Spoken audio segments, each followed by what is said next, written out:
You are the fighter, you are the winner, you are the freedom, Ahmadu Bamba. You are the fighter, you are the winner, you are the freedom, Ahmadu Bamba. The only prayer on the seer in Asia, Ahmadu Bamba. The only prayer on the seer in Asia, Ahmadu Bamba. You are big writer, you are big. But before we start,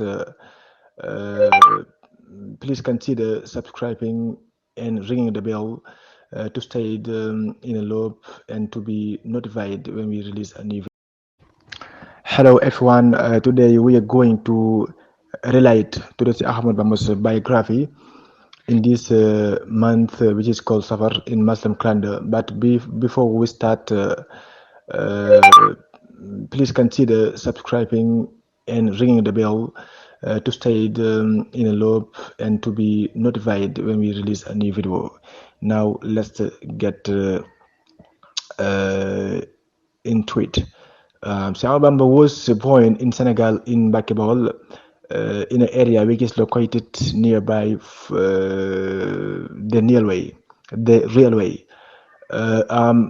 Cheikh Bamba's father is Simamon Andesoli, who is one of the famous Islamic scholars in his time. Belongs to the Mbakke's lineage, which is well known by its righteousness. As for Cheikh Bamba's mother is Sokhna Jaara, who is a descendant from Musebe's line. Sokhna Jaara is affiliated to Fatima's family, the daughter of the Prophet. Peace and blessing of God be upon him and his family as well as all his companions. So Cheikh Bamba is considered as a prophet descent in his mother lineage side. Yes. Now let's talk about the Cheikh Ahmad Bamba's origins. If we like to trace back to the Cheikh Ahmad Bamba's forefathers, we can say Cheikh Ahmad Bamba's forebears are originated in Fouta. They left there and they came to Jolof where they established. And they are assimilated in Wolof culture. Yes, but the reasons of their migration remain unclear. But there are some hypotheses which are trying to explain this migration. The first one emphasizes that Cheikh Ahmad Bamba's ancestors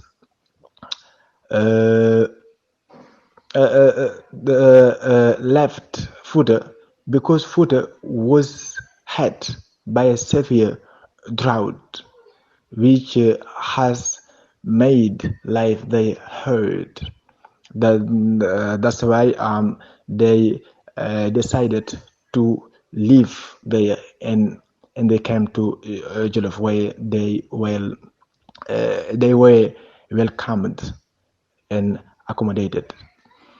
The second suggests that Fouta was plagued with paganism practice. This practice, which is banned by Islam. That's why Cheikh Ahmad Bamba's forefathers feared to be involved in this practice, which is banned by Islam. That's why they decided to quit or to leave Fouta, and they came to Jolof. So this is the first episode dedicated to say Ahmadu Bamba's history. So thank you for watching. We will continue relating to Chiekh Bamba's biography from his birth until his passage away, or until his death. Thank you. Hello everyone. Today we are going to continue relating to the Chiekh Ahmadu Bamba's history.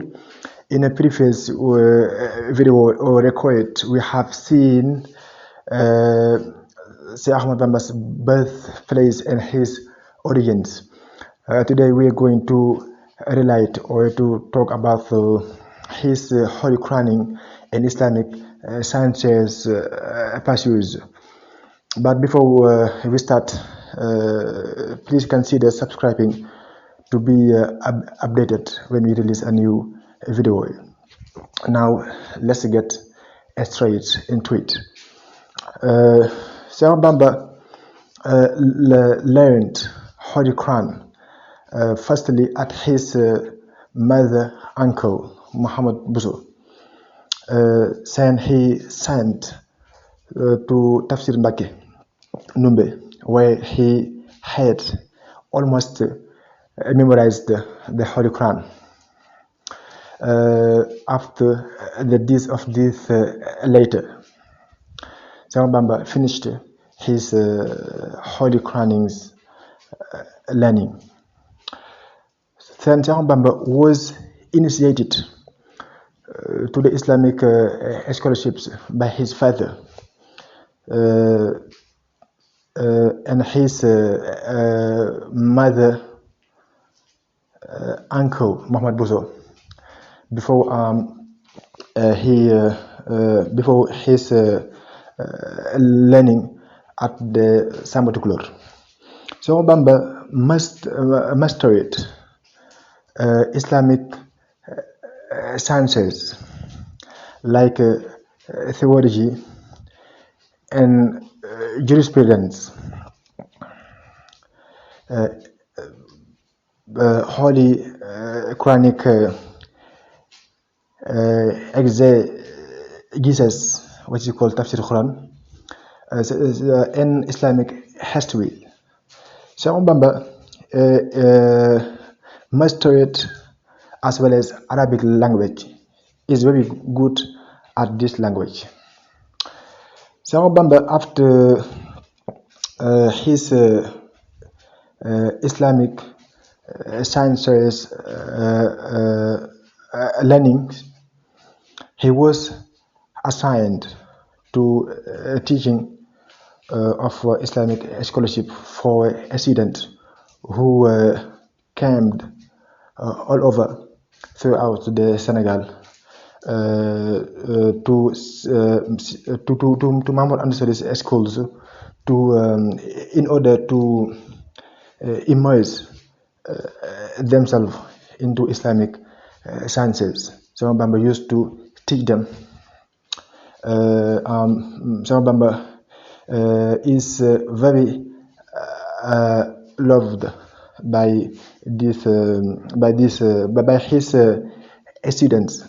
He is very liked by his people. So Bamba used to behave here rightly toward his father and toward anyone else. So Chiekh Bamba, he's very good, very generous, liked by everyone. So this is the second episode. So thank you for watching or listening. We'll continue relating to Sheikh Bamba's history and from his birth, birth until his death, inshallah. Thank you. After the death of Sheikh Bamba's fathers, Mama and Sali, Sheikh Bamba assembled the students in this school, and he uh, and he pretends that he was ordered by the Prophet to create a new Sufi order to educate them spiritually. He said, "Those who are here to acquire merely Islamic sciences can go elsewhere to acquire to this knowledge, to this knowledge. But those who are here, who like what I like, they may stay with me." After this declaration, in this message that he has just delivered, he got into his private chamber. The peoples in this university are divided into two categories. The first one left and moved away. The second decided to remain with her. Cheikh Bamba left Mbacké Kadior. It is a village founded by his father to join Mbacké Bawol, the land of his ancestors, where he lived a short of time. Then he left there after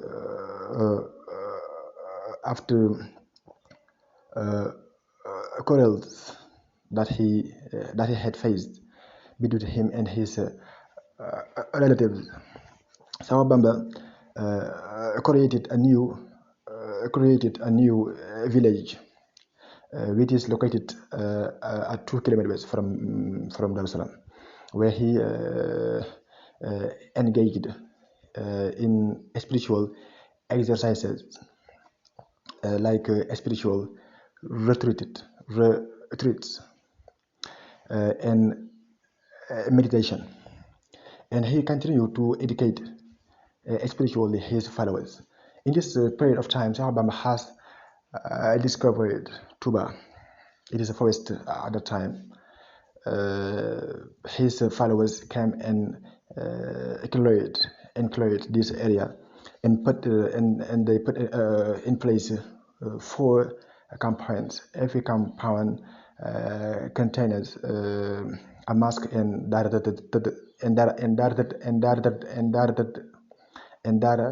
tarbiyah, spiritual education schools. This first generation of Murids were were certified in 1990 after the birth of Ahmadu Bara. Then they were sent to the origin village. They came back to Njambur and Kadior, where they began to proselytize this new Sufi doctrine. But the descendants of ancient Bawal, the dynasties, tried to put them down and to crack down them because their authority and their prestige are threatened. They wrote a lot of letters and presented them to the general governor's office, in which they said that Murid who are found in the areas. They make troubles, and they defied and challenged the authorities and the and French leadership. So they said ever that Cheikh Bamba Cheikh Bamba like us to wage a holy war against French authorities. Cheikh Bamba defied French colonial authorities leadership. So that's why Leclerc, the administrator of Louga, and Merlin, political director, they has wrote reported to emphasize these baseless allegations. Cheikh Bamba was summoned to Saint-Louis, but he failed to deliver this convocation. That's why he was sent by force. He was brought. He was brought by force to Saint-Louis, where we'll face his trial. So we will continue editing this history, inshallah, in the coming record or video. Thank you for watching. We have seen in a previous video, Cheikh Bamba has discovered Tuba. Then his followers has cleared the area and put in place 4 houses where Cheikh Bamba used to live and educate them. The first generation of Murid were agreed, satisfied, which you call Sekhal in Wolof. In 1890, which coincides with the birth of Cheikh Ahmadu Bamba. So this first generation was sent to the village where they are originated, and they began to proselytize Mouridism. But the descendants of former Wolof kingdoms managed to suppress them. So Cheikh Bamba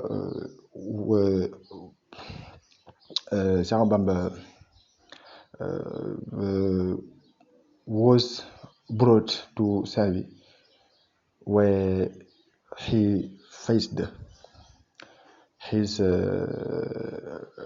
trial by the members of a private council en français. In France, le conseil, les membres du conseil privé. Donc Cheikh Bamba was arrested in August 10th and tried and was sentenced to deport him in Gabon.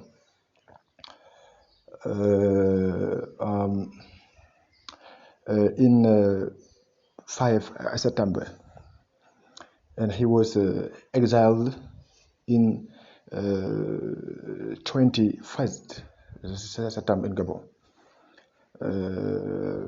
Was put firstly in Mayomba. It is an isle which is found in Libreville, where he has spent 5 years, and then another isle where he spent 3 years. Then he was brought back in his country. Then he was deported again in Mauritania in 1903, where he spent almost 5 years. He was entrusted to Chiekh Sidi Baba. Bamba was sent back to his country, and he was assigned to an obligatory residence in Kianjolf in 1997. Then he was put under house arrest in Jurbel, where he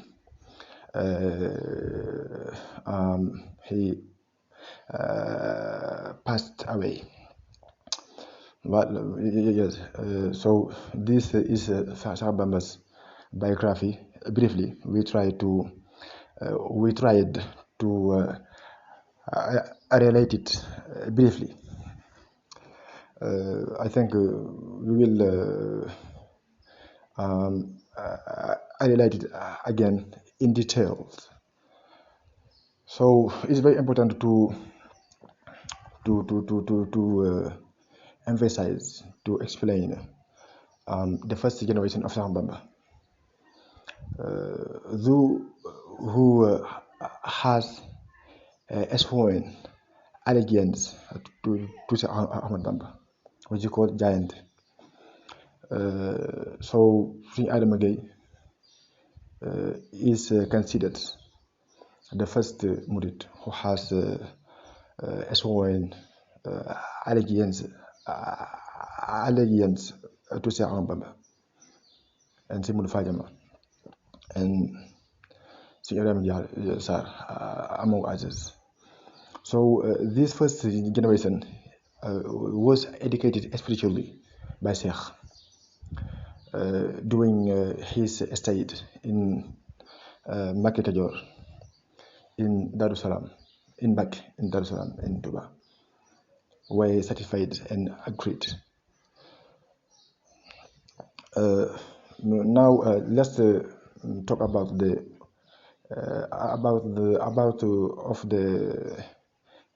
principles of Buddhism.